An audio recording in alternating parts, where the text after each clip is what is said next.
Hey fellow Rustaceans, welcome to Rust 101. In today's video, we're going to talk about data types. If you haven't seen the previous video and you want to know how to install Rust and how to get started with your first project, I've linked the video somewhere here in the video. Okay, let's go with today's topic.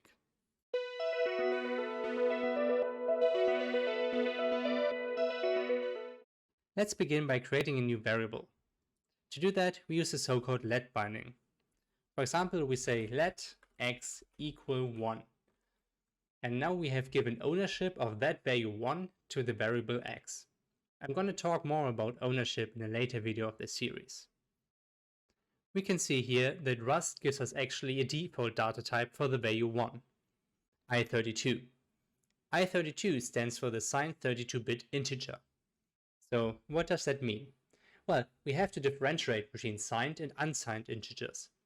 Signed integers, like the one in our current example, can represent both negative and positive values. Unsigned integers, however, can only represent positive values. So why would I even use unsigned integers if I'm only restricted to positive values?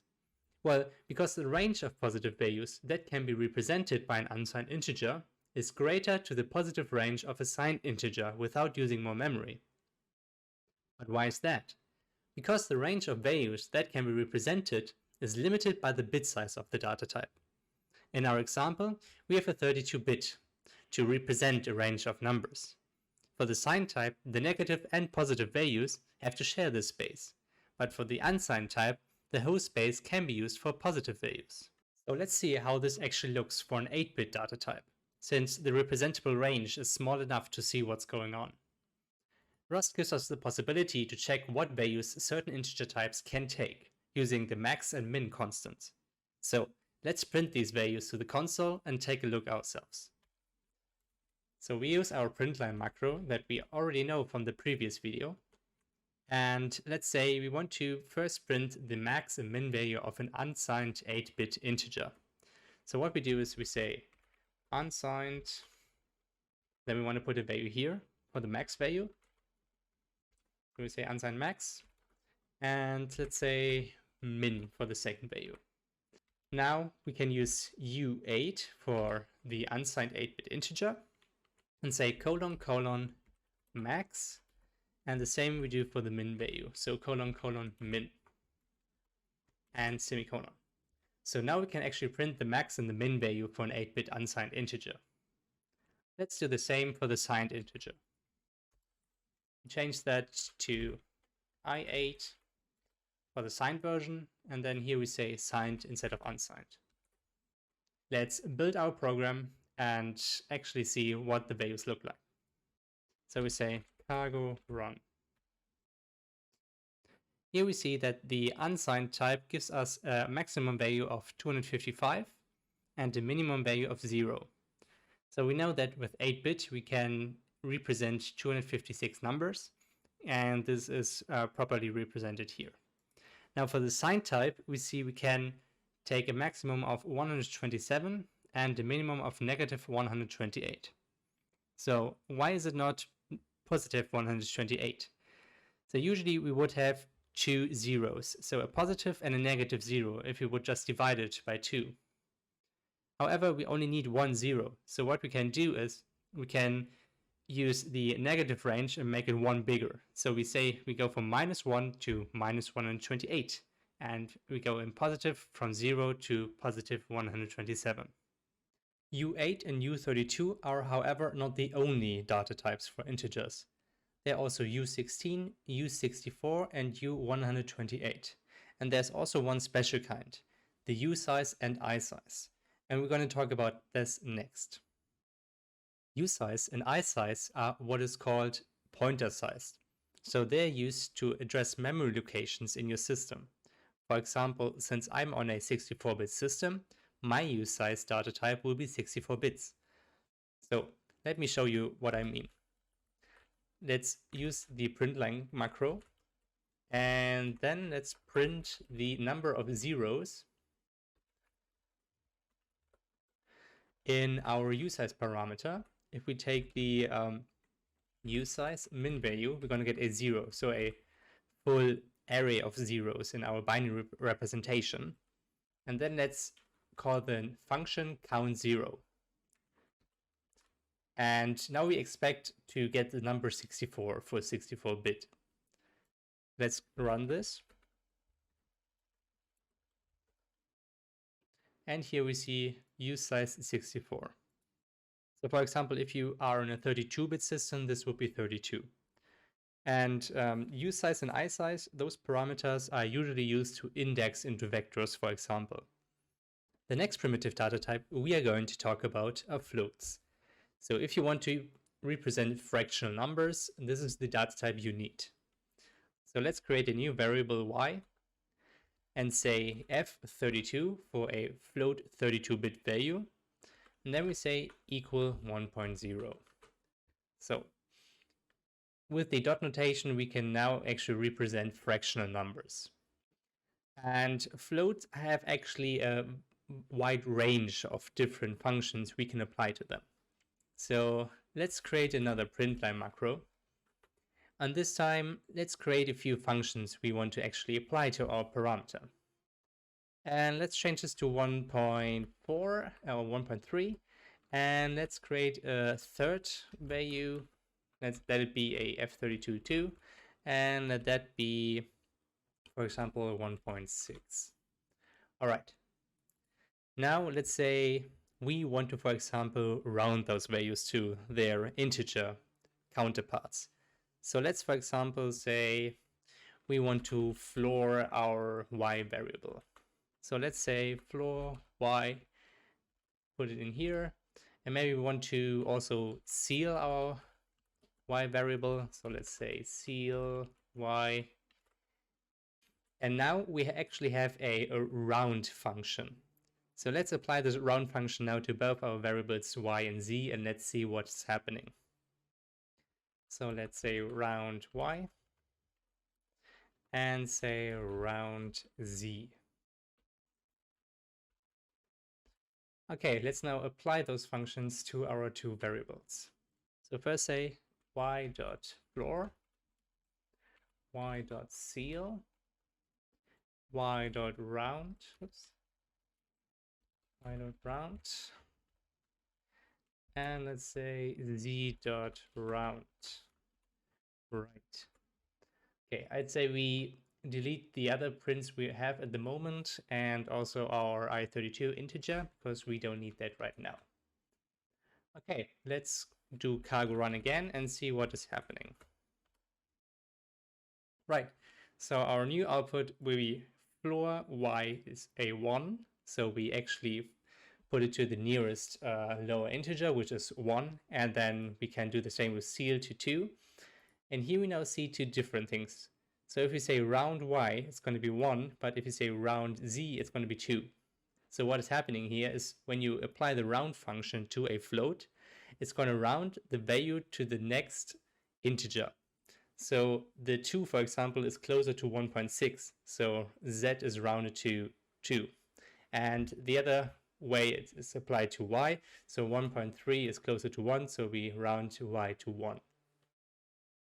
There are two special values a float in Rust can take, which is infinity and not a number. So let's see how we can get those values. Let's print the following results to calculate an infinity and not a number result.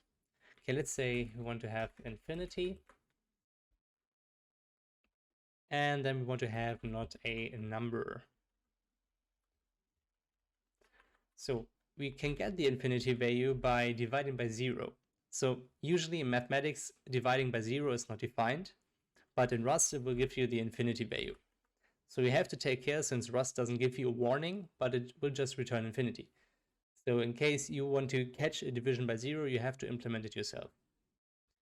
Okay, so that was the first one, and if you want to get not a number, you might want to calculate, for example, a complex number.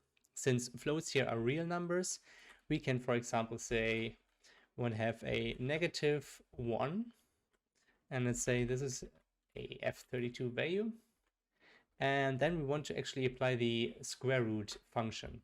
So we have the square root function for all float values. So let's just run our program and see what results we get. And we see we get the inf value, which is for infinity, and our not number, since the square root of -1 is a complex number. Right, so the next thing we want to do is let's do some arithmetics. So let's do some multiplication, division, and we see how different data types can actually work together or not. Let's create another print line and see what we can do with different values. Okay, we have a printline function here, and let's create two integers again, just for the purpose of showing how different data types can interact with each other. Okay, let that be a U32 and a 2, for example. And let's just have a WI32, which is a, let's say 3. And let's see what we can do now. For example, we say x minus 3. So let's add a comma as well. We now have an unsigned integer and we subtract a 3 from a 2. So what do you think is going to happen? So if we run this, we see that we get an error in our main thread, which says attempt to subtract with overflow. So the problem we have now is that our x is an unsigned integer, so it can't be negative, but we still try to subtract a 3, which would be -1. So this doesn't work. So Rust doesn't let us do this. So we won't get any undefined behavior. However, now if we change it with a w, which is a signed integer, and run it again, we get a 0. So we subtract a 3 from a 3. Okay, let's change it to a 4, and we see we get a -1. All right, let's see if we can actually subtract a float from an integer. So let's say w minus y. So now our compiler complains about this case because we can't actually subtract floats from integers. So what we can do, for example, is we say y as i32.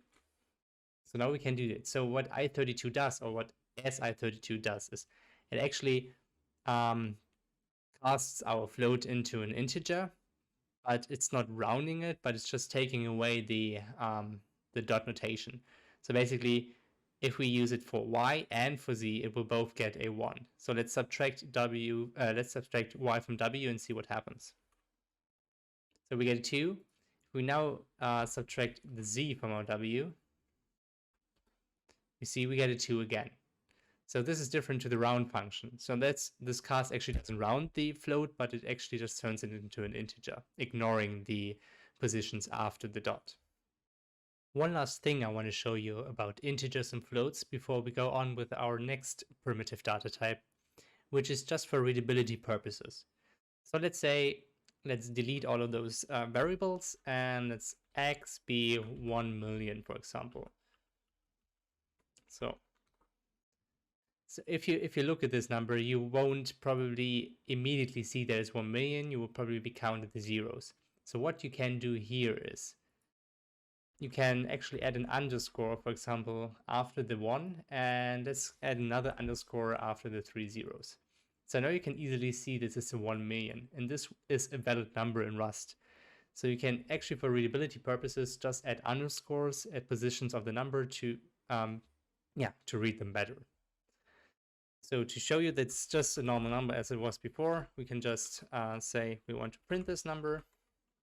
We'll print x, run the whole thing, and see it's 1 million without the underscores. Let us go on with strings and delete our code we have written for integers. So the first thing we want to do is we create a new variable, like for example, name. And let's say name equals, and then quotation marks, and then we say, for example, I don't know, Tom Rust or something. Okay. And now we see here we have a reference to a string. And this is the first type of string we're going to talk about today, because we have actually two kinds of string. This kind of string here is called string literal or string slice. And this kind of string can actually live in two different kinds of memories. It can be on the stack or on the heap. What you usually have for strings is that you have a pointer on the stack, and that pointer will point to some memory region on the heap, which is for the other string type. So let's see what the difference is here. For example, if you have that kind of string, this will always be a reference. You cannot have something different, and you can't change that string. So the pointer you will have on the stack will always point to a read-only memory. And the use case for this kind of string is usually when you just have to have some text that you don't want to change and you just want to use it throughout your program, because this kind of string does have a so-called static lifetime. I'm going to talk about lifetimes in detail in a different chapter, but the only thing you only need to know for now is that a static lifetime means that this string will persist throughout the program. So if you want to have text you want to use throughout the program, you can use this string literal or string slice. So, okay, what is the string slice?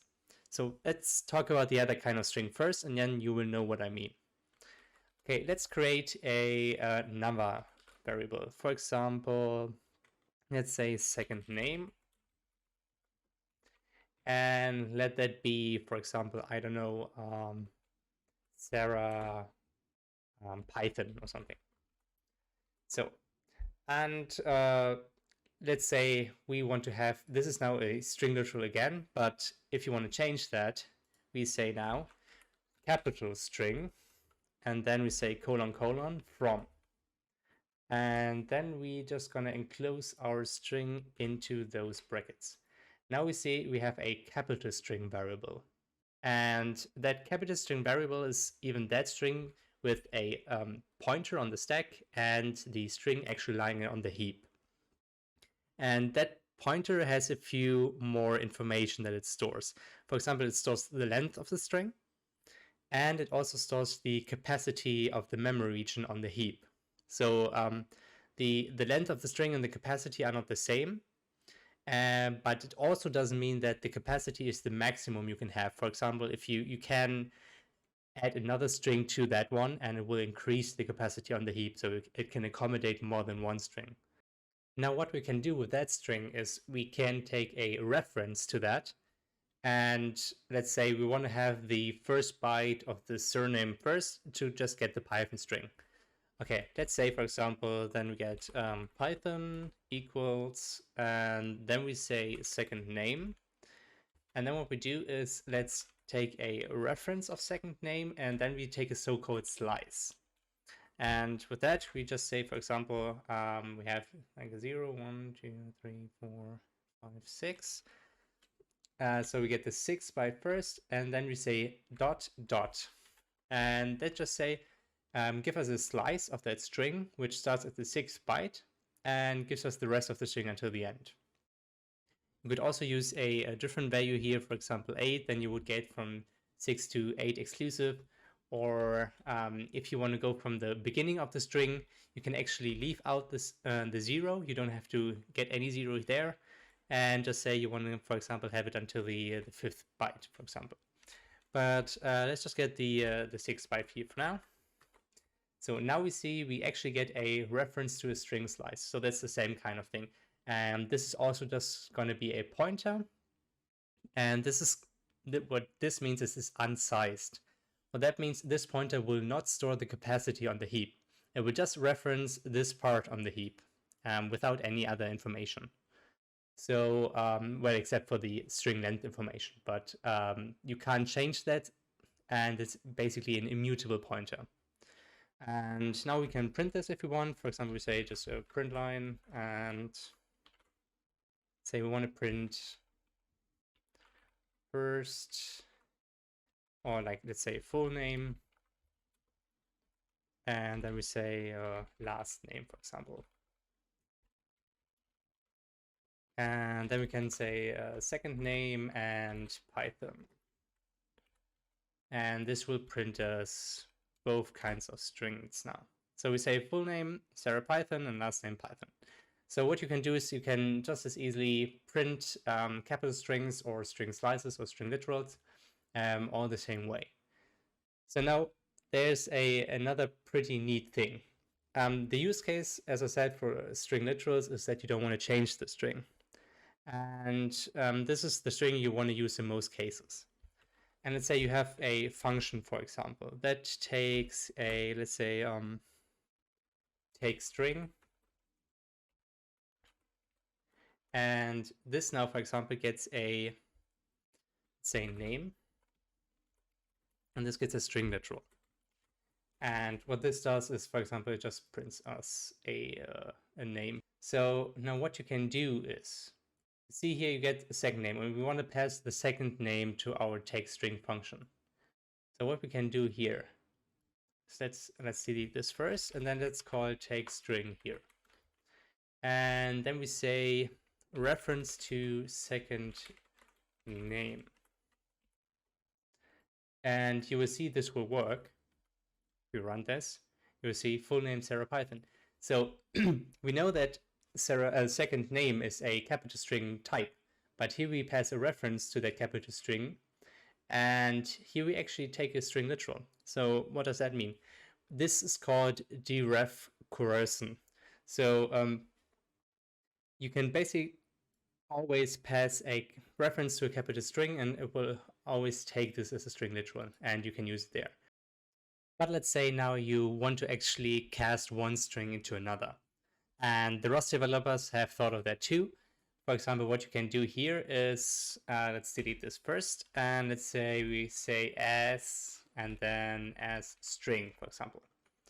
So we see we can create a capital string and then call the as string function, and it will give us a string literal. We can do the same thing the other way around. For example, we say for term Rust, we say to, and then you see string here, and we can actually change the types of those two variables. You also don't have to always initialize a string. For example, when you have an empty string literal, you can do it like that. Just basically quotation marks and nothing in it. If you want to do the same with a capital string, you say, for example, and then you say string new. You will later see for most also your own defined data types, you will always create a so-called new function that will implement default behavior for a type, or the initialization, but this is going to be for another video as well. Okay, so now you've learned how to create a new string, how to actually cast them into each other, and that you can, for a function like this with a string literal parameter, you can actually take a capital string, and there's a lot more you can do with those things, but this should be sufficient for now. Yeah, that's it for today's video, and in the next video we are going to talk about compound data types like arrays and vectors. And after that, we're going to talk about the ownership system and the borrow checker. So you're prepared to talk about user-defined types like enums and structs. All right, thanks you for listening. I hope you enjoyed this video, and I hope I see you next week.